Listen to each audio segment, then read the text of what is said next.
Good morning. Hope you are doing good. Myself, Gina, Manager for Quality and Infection Control Department. Today we go through the quality management of NMC Provita managed healthcare facilities. Learning objective for this session include: you will understand the structure of quality department. We discuss about quality department scope. I will list down the DOH mandatory JAWDA KPIs, will describe the patient safety goals, and at last regarding a quality improvement tool which is used in Provita, that is PDCA. Before going through the content of the session, let me introduce the quality department structure to you. It's led by Jenny, who is the Director of Quality, myself, Gina, Manager, Quality and Infection Control. Melvin is the Acting Quality and Infection Control Officer. As Provita manage various locations, LTCU and home care, we have Quality Infection Control coordinators for different locations. In Abu Dhabi, it's George, Alain, Jasmine, NMC Royal and Al Sahara Wing, coordinated by Viola, and Nerissa is the Quality Infection Control Coordinator for home care. We have two medical records coordinator, one for LTCU, who is Jitin, and for home care, it's Sheila. Edison is our document controller and the quality admin assistant. Quality has been designed by various pioneers in different ways. But let's keep saying, quality is doing the right thing right from the first time and do it better next time. Quality department scope include document control, accreditations and licensing, audits and inspection, key performance indicators, maintaining quality metrics and quality folders, committees for long-term and home health, incident management, quality rounds, risk register, and medical records management.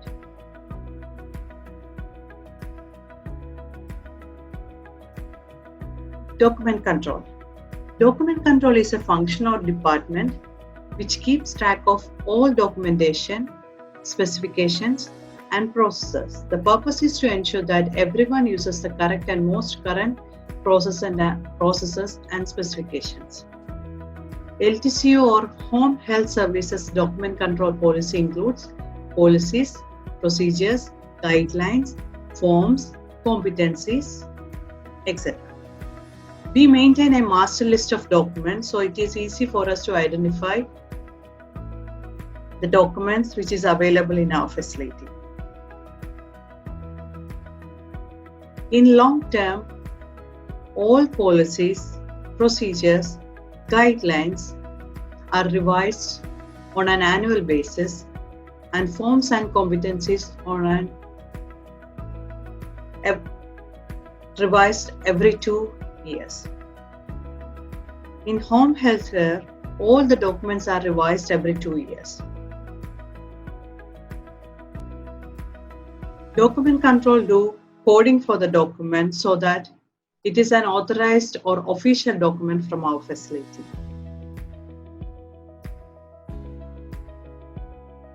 Before uploading any document in the document control folder, there should be a document request from the department head. Then only document control will go ahead with coding and uploading the document. Later we will see the folders in which these documents are available. Next, accreditations and licensing. Accreditations include JCI, CAF, JDC. Licensing include DOH.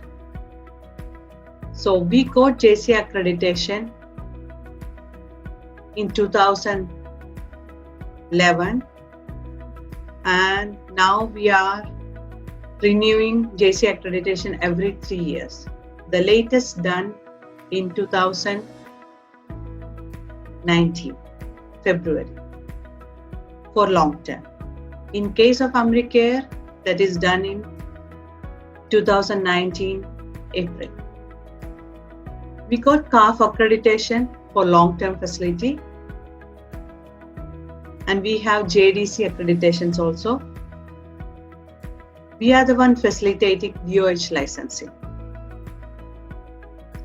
So here you can see those facilities managed by NMC Provita. NMC Provita Abu Dhabi and Al-Ain, which is long-term.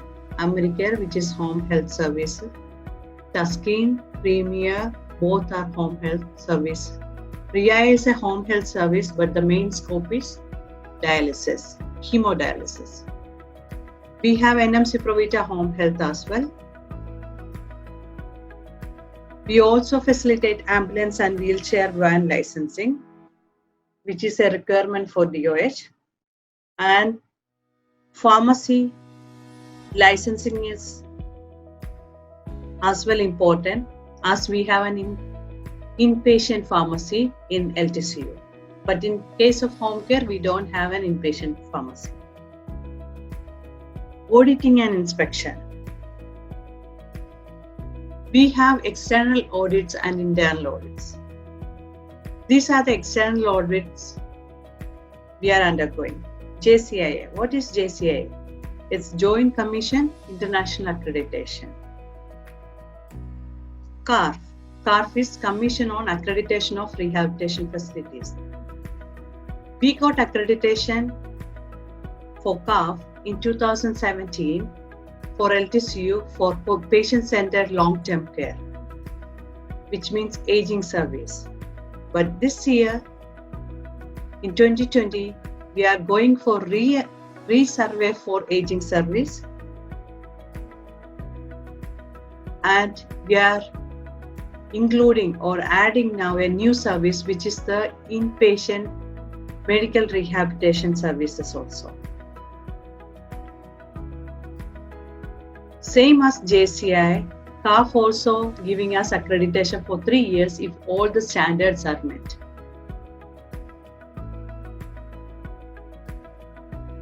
We get audits from DOH on various aspects, sometimes for pharmacy, for the whole facility, or specific to a service also.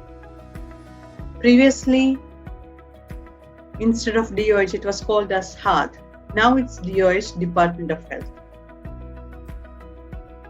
JDC. JDC is Jawda Data Certification. In Arabic, Jawda means quality. So, Tasnif is a company or a third-party auditor who do audits in facilities as per the requirement of DOH. So we do get this audit as well. Depends on the score, we get grades like A, B, and C. If we get 85% or below, then our grade will be C. If it is 95% or below, our grade will be B. If it is above 96 and above, then we get a grade of grade A.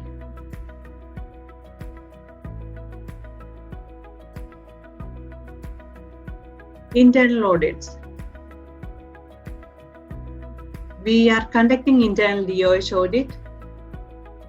We do clinical audits, which is patient safety audits, include CSR, which is continuous survey readiness, which include all the standards and requirements of JCI, CARF, DOH, etc. We do chart review. We have audits in relation to IPSC. What is IPSC? IPSC is International Patient Safety Goals, which we will look into later. And even we have infection control audits like hand hygiene audits, surveillance of healthcare associated infection, etc. Another scope includes key performance indicator, a measurable value demonstrating how effectively a company is achieving their goal is a key performance indicator. The goal may include organizational goal, departmental objective, or individual objective. There are various kinds of indicators. In our facility, we are using 3 types of indicators: outcome indicators, process indicators, and structure indicators. Outcome indicator is a measure Outcome indicator measures patient outcomes such as mortality, infection, and satisfaction. Process indicator measure the system in place for doing certain things such as waiting time, length of stay, medication error, hand hygiene, etc. Structure indicators measures the use of human resources, equipment, supplies, etc. Different KPIs in NMC Provita, long-term or home care, include department specific, that may be sample rejection rate, overtime rate and sick leave, those from HR, sample rejection from clinical side. Facility-wide KPI include continuous survey readiness, hand hygiene, international patient safety calls, and we have mandatory JAWDA KPIs. JAWDA KPI for LTCU include the below. These need to be submitted to DOH through their portal on a quarterly basis, but we collect data and validate it as 100% on a monthly basis. LTCU JAWDA KPI include rate of emergency attendance, rate of unplanned hospital admissions, rate of DVT, that means deep vein thrombosis, rate of new acquired and worsening pressure ulcer, rate of fall, rate of ventilator associated events, VAE, rate of catheter associated urinary tract infection, PAUTI, rate of symptomatic UTI, SUTI, rate of gastroenteritis. In case of home care, the same process, but KPIs are different. One is rate of emergency attendance, rate of unplanned hospital admission, rate of deep vein thrombosis, rate of new acquired or worsening pressure injury, rate of fall, rate of PEG tube complications. In case of dialysis, it's totally different. Avoiding unnecessary transfusion, preventing bloodstream infection in hemodialysis out patients, removing waste from blood, hemodialysis vascular access, long-term catheter rate, frequency of emergency visit, frequency of hospital admission, anemia management, assessing nutritional status, keeping a patient's bone mineral levels in balance, and transplantation assessment. Another scope includes maintaining quality metrics. Quality dashboard is a graphic representation of essential information that highlights an organization's performance in a range of designated areas of quality. This helps in continuous tracking and evaluation of quality management metrics, issues, trends, and risks. So, this means we are incorporating the KPI which we are collecting in this quality metrics, and this will be shared with all the staff in our facility for them to understand our improvement. Another scope is that we are managing few committees for long-term and home health services. One of the committees is called Quality Patient Safety and Medical Records Committee, which is a multidisciplinary team. We meet on a monthly basis. In that, we discussed about patient safety measures, incidents, JAWDA KPI, and medical records related concerns and the KPI. We have Infection Control Committee. Again, it's a multidisciplinary committee which decide on the infection control measures in the facility. PPG Committee for long-term and home care are combined. It's the committee which approve our documents in our facility. Once it is approved by the PPG committee only, that will be coded and uploaded in our folder where staff can take the documents. Incident management. Incident is any event that occurred in our facility which is not been inconsistent with routine patient care. Any event consistent with the routine operations of the facility and which adversely affects or threatens to affect the health or life of patient, visitor and employee, outsourced staff or volunteer. It could be an event that involves loss or damage to personal or NMC provider property. Even we call an event that might otherwise result in any other adverse situation or claim against NMC provider as an incident as well.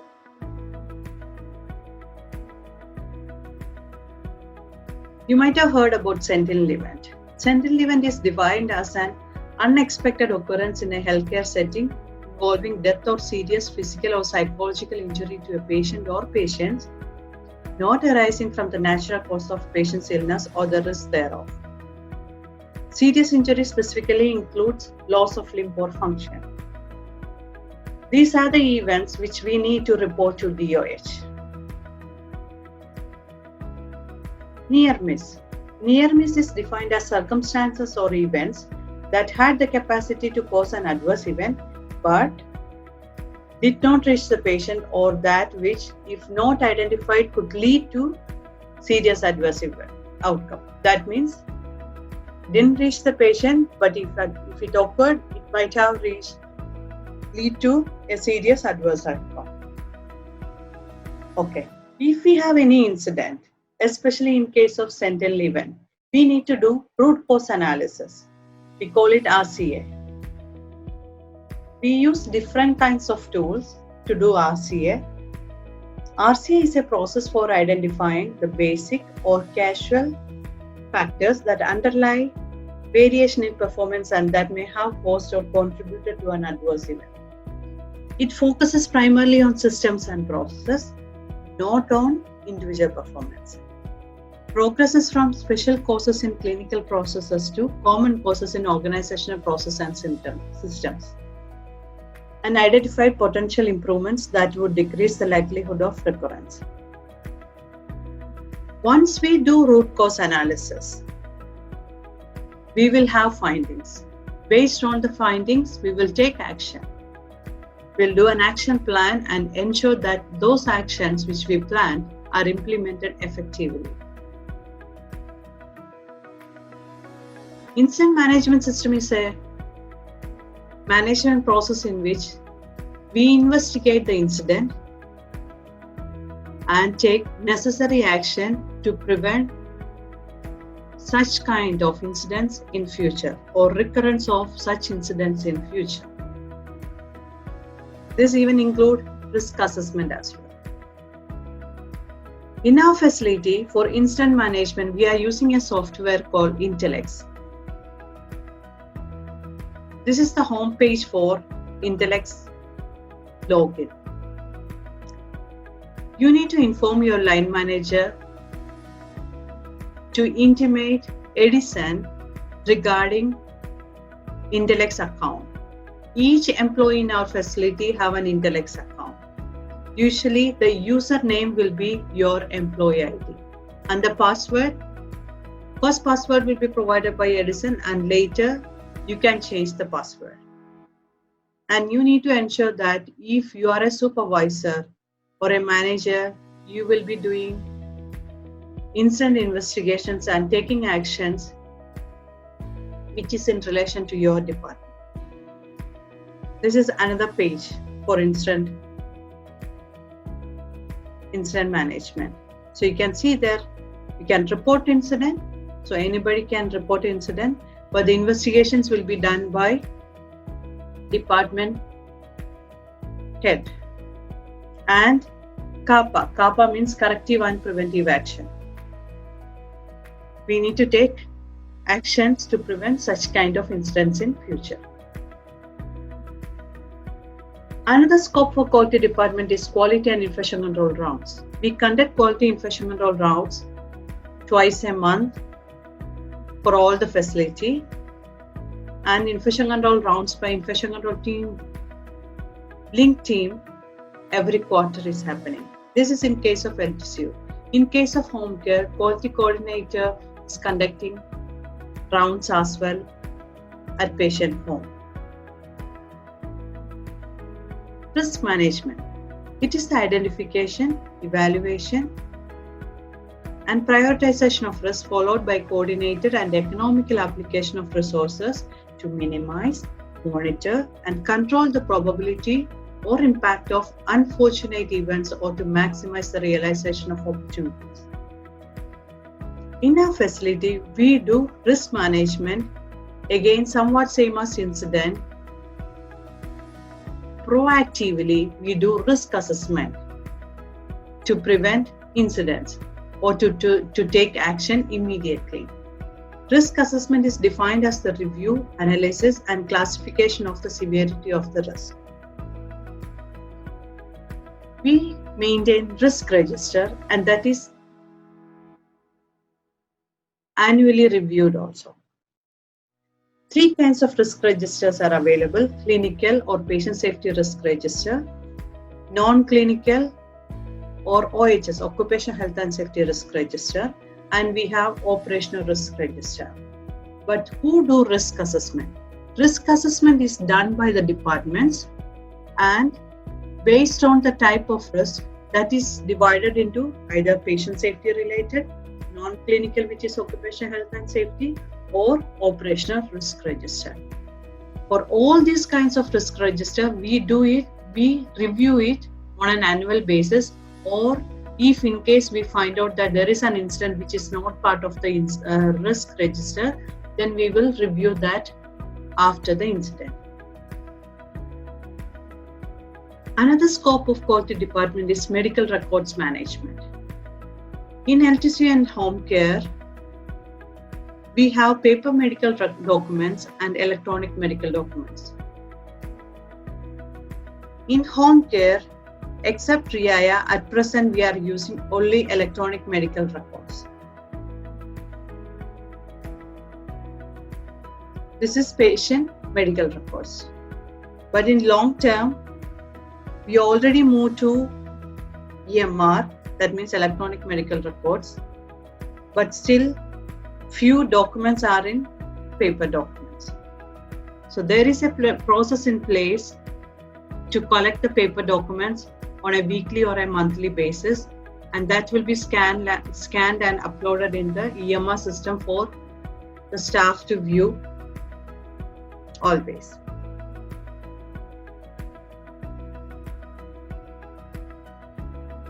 Patient safety goals. Joint Commission International have 6 patient safety goals. First one is identify patients correctly. Second one, improve effective communication. Third, improve the safety of high alert medication and look-alike sound-alike medications. Fourth one, ensure safe surgery. This is not applicable in our facility. Why? Because we don't have that scope. We don't have a scope of surgery here. That's why this patient safety goal, which is ensure safe surgery, is not applicable in our facility. Fifth one is reduce risk of healthcare associated infections, and sixth is reduce the risk of resident harm resulting from falls.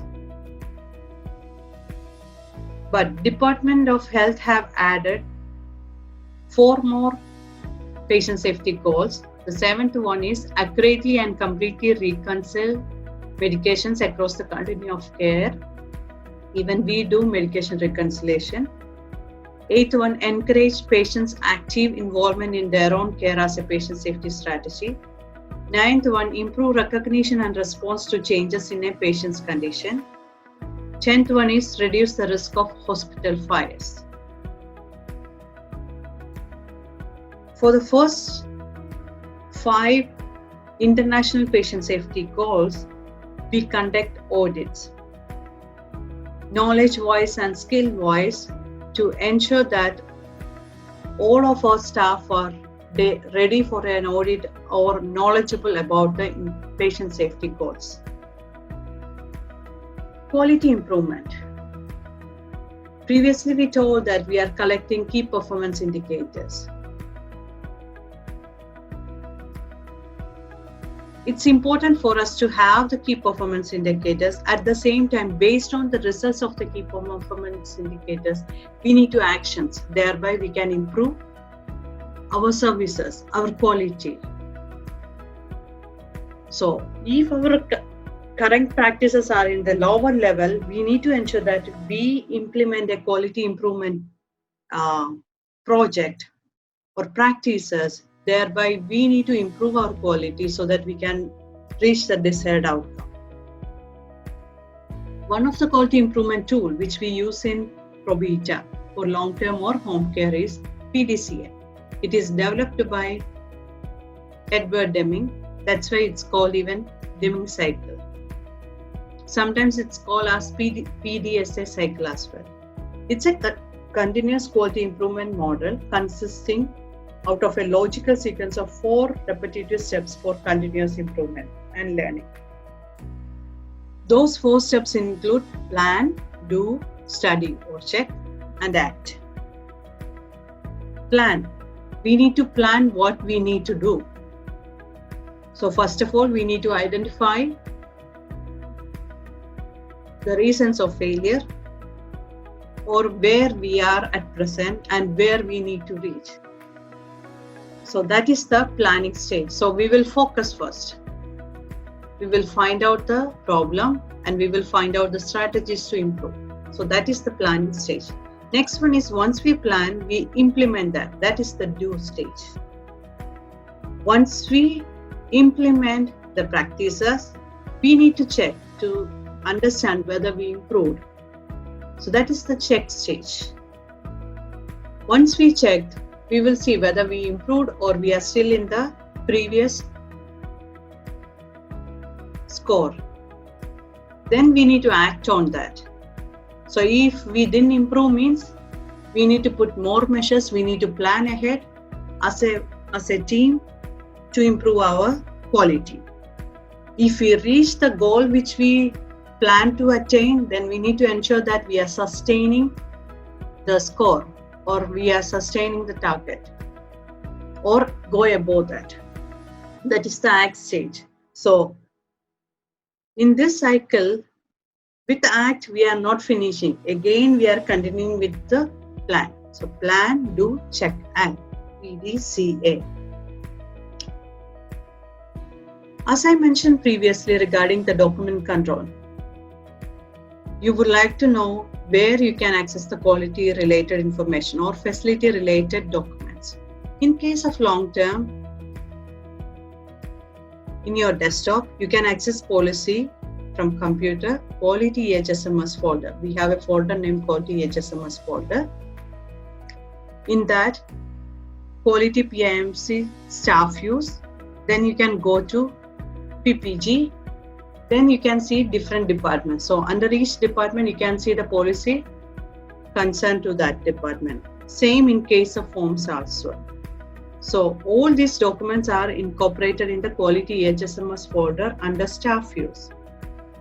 Again, guidelines and competence is the same.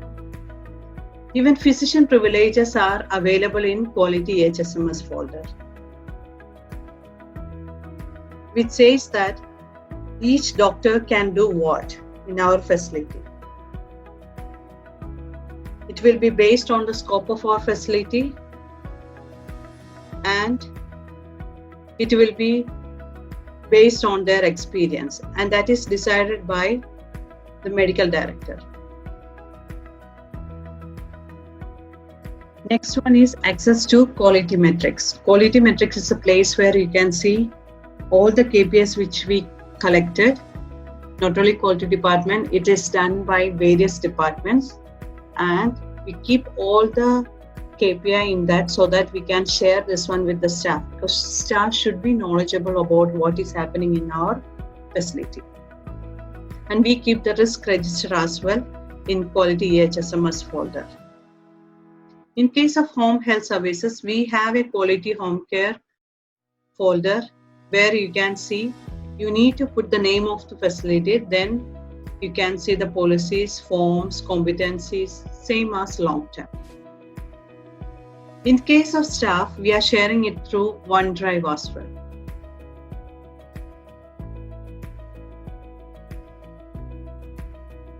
This is all about quality management in our facility. Keep in mind that writing a policy is not the responsibility of quality department. It's the responsibility of the department who is knowledgeable and expert in that topic. Once they prepare the policy, that policy need to come to quality department for them to check the standard, whether all the standards are incorporated in that policy or the document. Then that will be coded once it is approved by PPG committee. This is one of the misconceptions everybody have, that policy preparation or document preparation is the responsibility of quality department. No, quality department responsibility to ensure that our facility is in compliance to the standards of requirements of our licensing or accreditation bodies. If in case you have any queries in relation to quality management, please feel free to contact. These are the contact details of our department. Me, Melvin, George, Jasmine, Beulah, they all are the quality and infection control coordinators and officer. Then in case of medical records, contact Jitin or Sheila, and document control wise, Edison. Thank you. Hope you enjoy the session and stay safe.